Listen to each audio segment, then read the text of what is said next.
Welcome back to Explain Daily.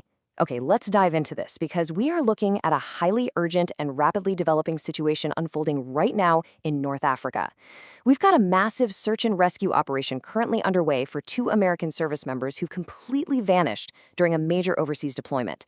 It's an incredibly high-stakes scenario playing out right as we speak, and getting a handle on the facts on the ground is absolutely crucial.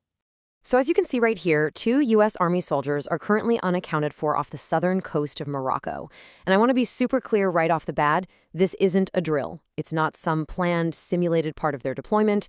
It is a very active, real-world emergency that's triggered a massive, multinational response. The United States and Moroccan militaries have literally hit pause on their scheduled activities to focus entirely on finding these two individuals. Now, you know how it is. Whenever American military personnel go missing overseas, rumors can just spiral out of control. But we want to rely strictly on the verified facts today. A U.S. defense official has explicitly stated, and you can read the quote right here, that this incident is absolutely not related to terrorism. There is zero foul play suspected at this time. Instead, the really heartbreaking early indications suggest that this was likely a tragic accident, and that the soldiers may have fallen into the Atlantic Ocean. Section 1. The circumstances and timeline, what we know so far.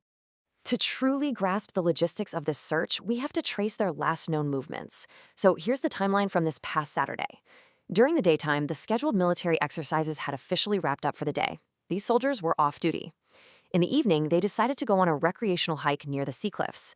But then the alarm bells rang at 9 p.m. local time.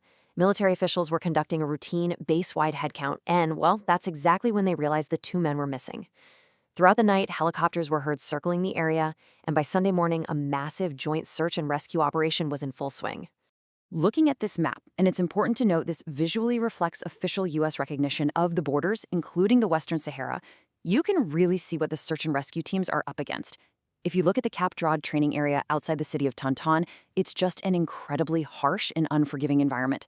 We're talking about a place where the vast Sahara Desert literally meets the Atlantic Ocean. The terrain is mountainous, full of these semi-desert plains that suddenly drop off into steep, rocky coastal cliffs. Navigating this geography is incredibly difficult, making both the ground and water rescue missions extraordinarily challenging.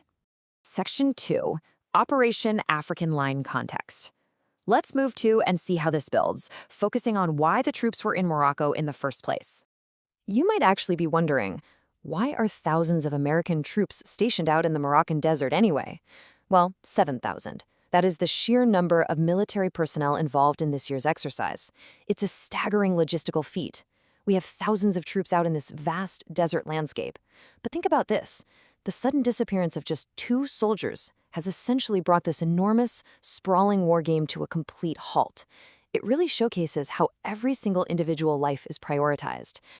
And it's not just the United States and Morocco out there.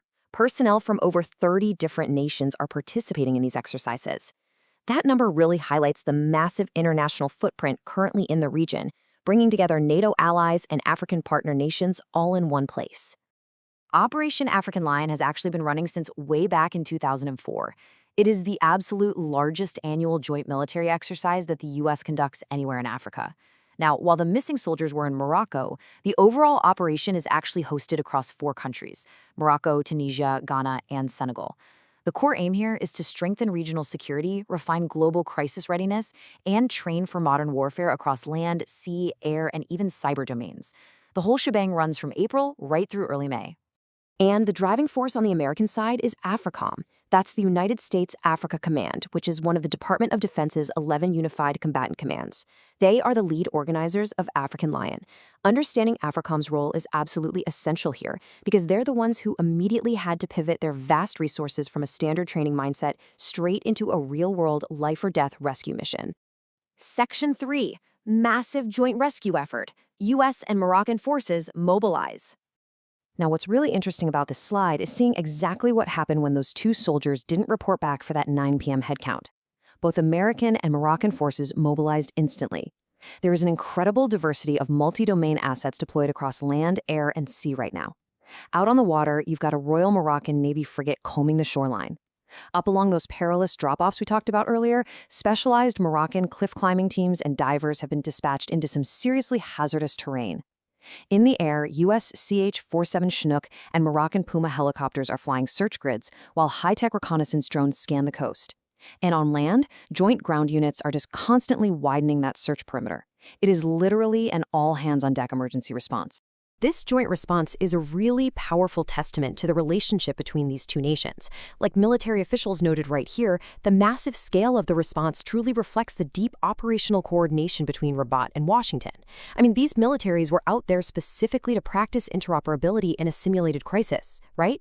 And now, tragically, they're having to apply those exact skills in a very real, very urgent scenario. Section 4. Awaiting further updates. The ongoing investigation. As we wrap up today's explainer, it's super important to remember that this narrative does not have an ending yet. Right now, as officials have heavily stressed, the immediate priority remains saving lives and clarifying exactly what happened on those cliffs. Rescue teams from multiple nations are working tirelessly around the clock, absolutely refusing to give up hope as they search the coastline and the rough waters of the Atlantic.